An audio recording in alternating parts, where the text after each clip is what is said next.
วันนี้ก็ทานของกินอีกแล้วนะคะ บัวชมพูทำให้ทาน เดี๋ยวมาดูกันว่าทำอะไรค่ะ มาได้ค่ะว่าขมกของเฮ็ดสังนะตันเด็กเต๋เฮ็ดสังน่ะเฮ็ดสาขมว้าน้องบอกว่ากำลังจะทำสาขมโอ้เจ้างั้นเท่ากับกินตีลานแน่ๆอันนี้ก็จะเป็นสาขมที่เราไปทานที่น้องสองคนที่เรียนภาษาไทยจากทีวีนะคะอันนี้ก็จะเป็นน้ำจิ้มสาขมนะคะความขมนะคะก็จากใบอันนี้แหละค่ะใบอันนี้ก็จะเป็นนี่ภาษาไทยใหญ่เรียกว่าผักขมแค้มเพราะเดี๋ยวเฮ็ดขมค่ะนะเดี๋ยวเราเอาไม้ผักขมแค้มเฮ็ดฮะไม้ก็ไรหังก็ไรอันนี้เดี๋ยวเราต้มก่อนเนาะอันนี้ต้องต้มก่อนนะคะต้มหมอนน้ำโต้แดมเอาหน่อยเหลือมี2อัน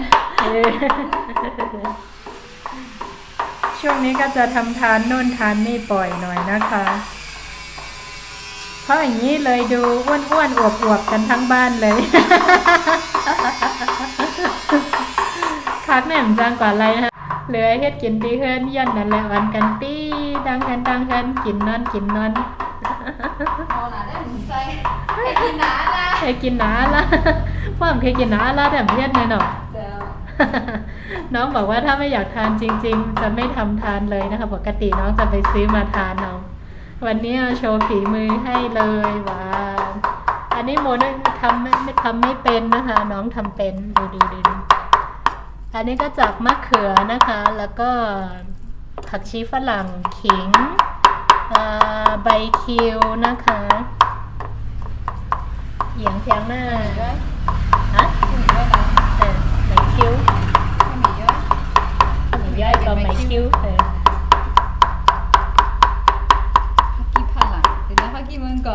ทางนี้นะคะผักชีฝรั่งนะคะถ้าเป็นในรัชฉานก็จะเรียกว่าผักกีเมืองกอกผักกีเมืองกอกก็จะเป็นใบยันนี้นี่ ผักชีฝรั่งนั่นเองค่ะก็หนาว่าพม่าเรียกว่าผักชีไทยใหญ่พอมาในไทยใหญ่ก็ผักชีเมืองกอกผักกีเมืองกอกพอไปถึงเมืองกอกพอไปถึงประเทศไทยเขาก็บอกผักชีฝรั่งพอไปถึงพอฝรั่งเขาก็เรียกผักชีไทยสุดท้ายก็มาจบที่ผักชีไทย สรุปคือผักกีเมืองกอกอันนี้ก็จะสับเรื่อยๆนะคะจะสับจนกว่าจะละเอียดเลยนะคะว่าปั่นเอาจากไรหน่อยปั่นเอาหน่อยโอ้ยังปั่นได้ดอกพยายามมาเล่นน้ำไม่เอาหรอได้ส่วนกิน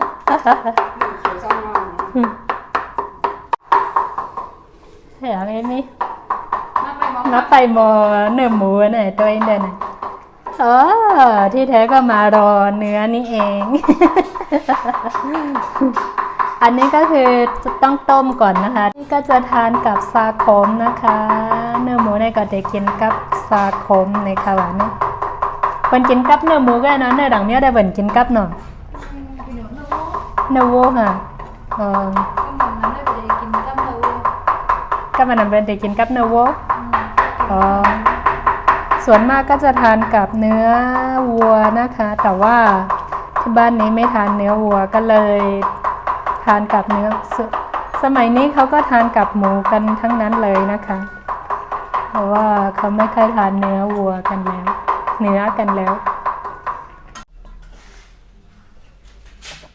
อันนี้ก็คือต้มนะคะก็น้ำขมออกมาแล้วอันนี้ก็จะต้มจนกว่าน้ำขมออกก็ได้แล้วนะคะพัดไส้หนังวันนี้ผมพัดเซ็ต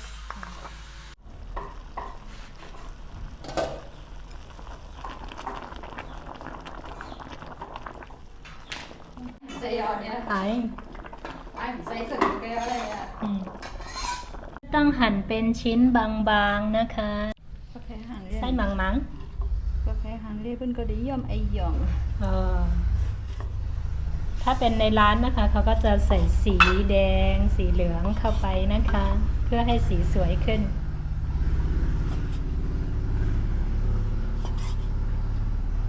ฮ็ดจื่อหมอเฮ็ดน่ะ ไม่มีประเทศเลยไม่มีประเทศไหนก็ว่าเฮ็ดกินนะ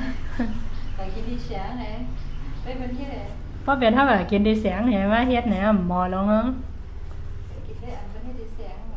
อายาสาไหนมันเป็นประเทศไหน อันในฮานาว่อมป้าตาดาก้อนกินใจได้ก็เดงกินโถผู้เพอกำนั้นก็เนิร์ดดูอ่ะใช่ไหมคะสำหรับคนที่ทานเจนะคะ ก็จะใช้เต้าหู้ทอดแทนนะคะ อันนี้ก็จะเอาเฉพาะน้ำขมเท่านั้นนะคะ น้ำไม้ดำเอาเนาะ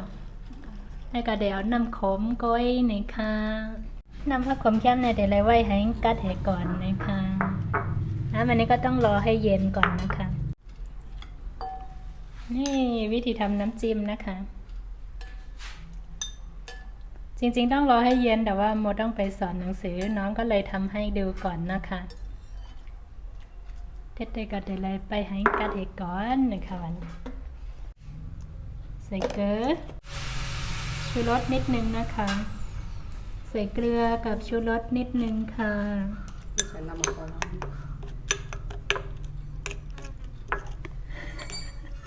น้ำมันกิน โอ้บ้าโอ้กินซาคม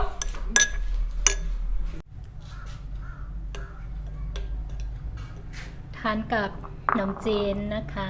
ขนมจีน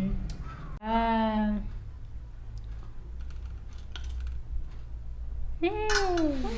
กินแล้ว จะแค่ไหนแกอ่ะว้าวกำ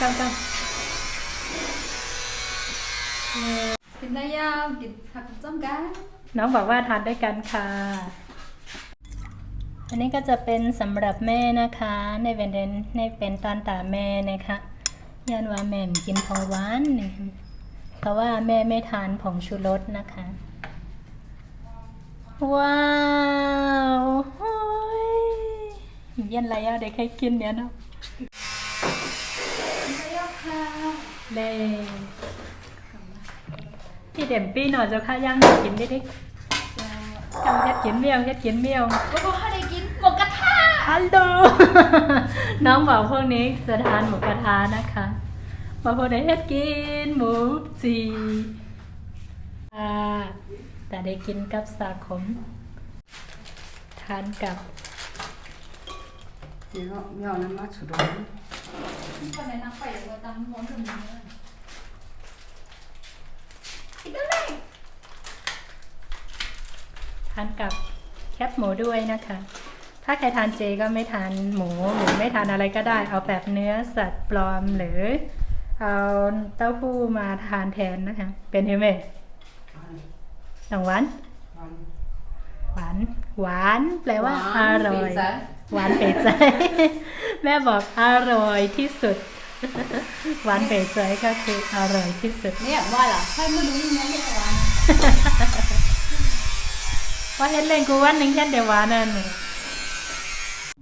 จิ้มเลยนั่งสองหวาน หวานได้เดียว จิ้มเลยเหรอหนึ่งหวาน เป็นเนี้ย ให้มือคะแนนหวาน พ่อไปได้กินได้ไปยิ้ม เดี๋ยวอะไรให้เด็กกินนั่น กับกิน ให้มือถ้ายังกินบ้างเมื่อไรให้มือขาวหวานนะเซเว่นอ่ะต่างๆค่ะนะ พ่อเหลือกินห้อยมือเปิ้นก่อนแต่ว่าห้อยมือเปิ้นหวานได้ไงก่อนนะ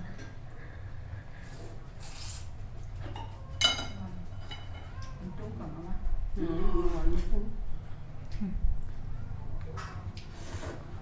ไม่คอนหรอก ว้ากินกับหมักพี่ดาวอารมณ์พี่ดาว ก็ตีทางของป้าหน่อยขึ้นนิดหนึ่งนะ ฮัลโหล นั่นเลยก็เป็นนะ มาทานได้กันค่ะทุกคน ไม่เป็นต้องการ มากินจ้อมกันค่ะน้องบัวชมพูบอกว่ามาทานด้วยกันค่ะ บัวชมพูบอกว่ามาทานด้วยกันค่ะ หวานนะลาบเกียนได้ลูก มากินจ้อมกันค่ะมาทานด้วยกันนะคะ เดี๋ยวจะลองชิมดูก่อน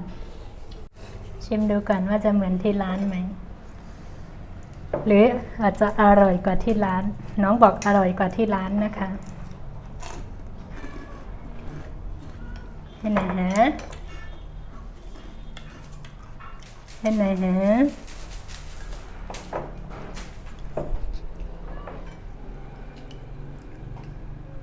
ที่ก็ที่ร้านหวานๆหนู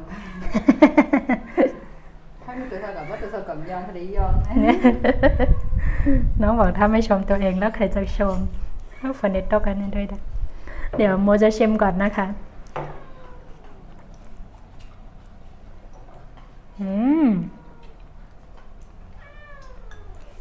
ฮัลโหล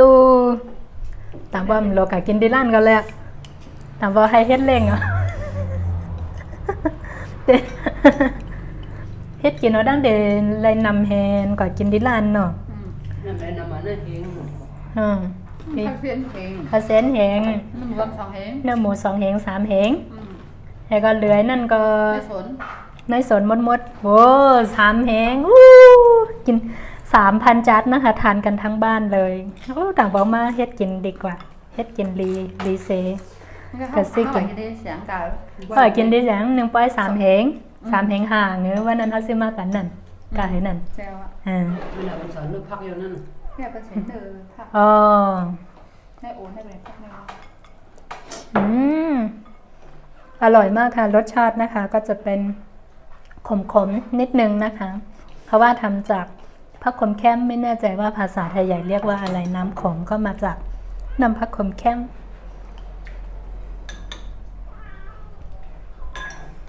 ยัง ทำขึ้นคือเขาเสียในกินยังไงตั้งกินได้อาชาคนได้ก็เป็นจุดประสีเบิ้ลเขาบ้าน นี่นั่นน่ะ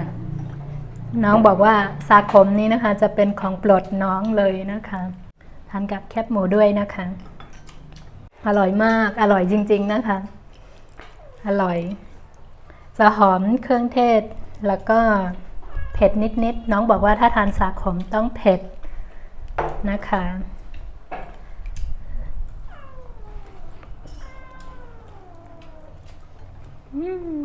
หวาน ก็เลยใส่ก็น้ำรันอะไรเลยใส่ว่าซาคม น้องบอกว่าถ้าชอบคนน้ำรันนะคะจะต้องชอบซาขมด้วยนะคะ เพราะว่าซาขมก็คือที่น้ำรันจะเป็น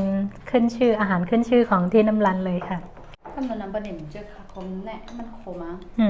มันเจอคาคม แล้วเหมือนดั้งเขาก็เก๊กซาส้มท่านเก๊กกินซาขมเมื่อเลียวเก๊ก ตั้มก็เจอซาคม เมื่อเลียวหันมากินด้วยซาขมน้ำรันเนี่ยก็จับใจซาขมกว่าซาส้มกินเอาเมื่อเลียว มันก็ไปได้เลยดำซับใส่ก็น้ำรันอ่ะนะ ก็ใจก็น้ำรัน ซับใส่ก็น้ำรันกันซับใส่มานั่งกิน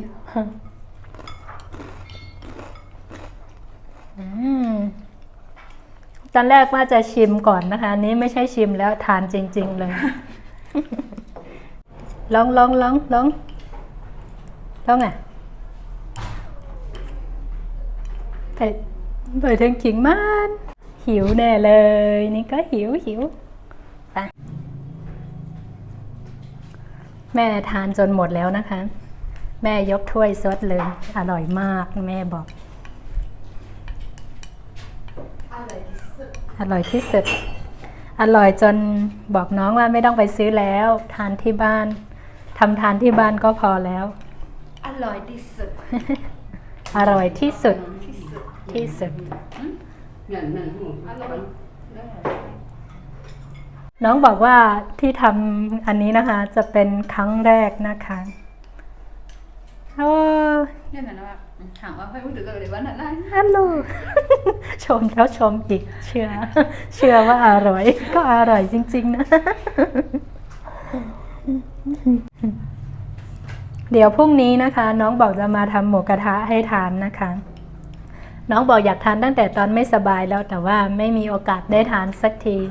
แล้วเขาล็อกดาวน์ใช่ไหมคะไม่ทราบจะไปซื้อเครื่องจากที่ไหนนะคะไม่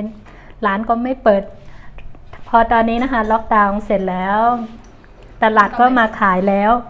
น้องสั่งหมูไว้มาดูว่าพรุ่งนี้จะเป็นยังไงนะคะบอกพวกได้เฮ็ดกินแทงหมูจีนี่ค่ะบ่เคยกินมาได้หมอเฮ็ดกุ้งเมียวถ้าหมอเฮ็ดหมูจีก็หมอเฮ็ดซาคมก็หมอเฮ็ดอร่อย มาให้กินเยอะเปิดเพลงกินได้หมด อร่อยจริงๆค่ะเจ้ามาดีเฮ็ดเล่ง ก็มา ทอด rồi chỉ với thằng kem này phải chỉ đây mẹ con mẹเอาใครกินมั้ง